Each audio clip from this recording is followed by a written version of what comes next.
All right, let's be honest. We've all been there. You're in a negotiation, and it just feels like the other person has all the power, all the leverage. But what if I told you there's a way to completely flip that script? Today, we're going to dig into the surprising, real source of leverage in pretty much any deal. I mean, seriously, what do you do? It's a question that can spark a ton of anxiety. It's that sinking feeling, isn't it? You absolutely need that job. You need that deal. You need that car. And the worst part is, they know it.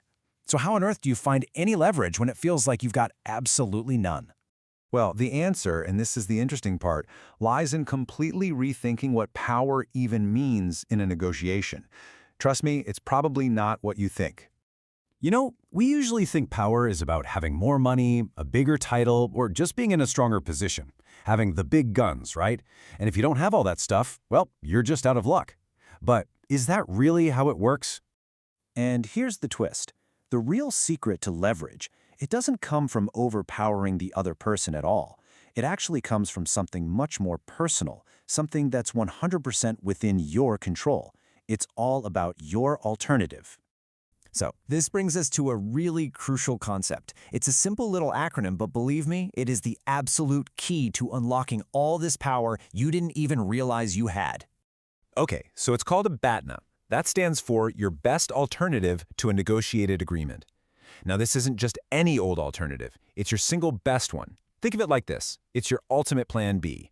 It's the exact course of action you're going to take if you just get up and walk away from the table without a deal.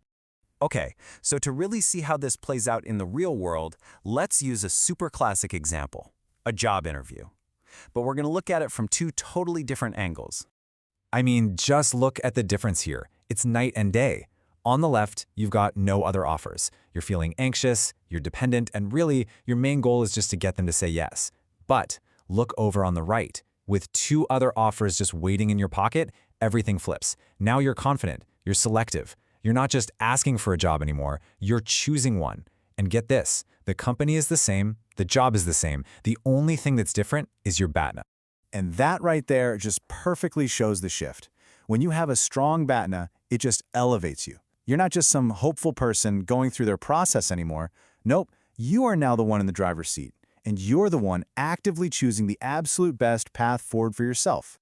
So what this all really boils down to is one simple, but honestly super profound idea: the power to just walk away.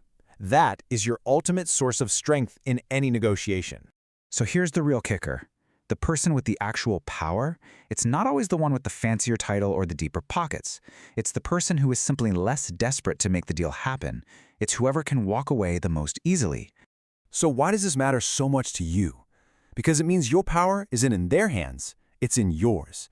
It's defined by the homework you do before you even sit down at the table. You know, lining up those other job interviews, getting quotes from other vendors, exploring different partners. A really solid BATNA literally turns that fear of rejection into the freedom of choice. So I'm going to leave you with this one question to really think about. The next time you're about to walk into a negotiation, stop and ask yourself, what is my plan for walking away? Because having that answer, well, that's not just your backup plan. That is your single greatest source of power.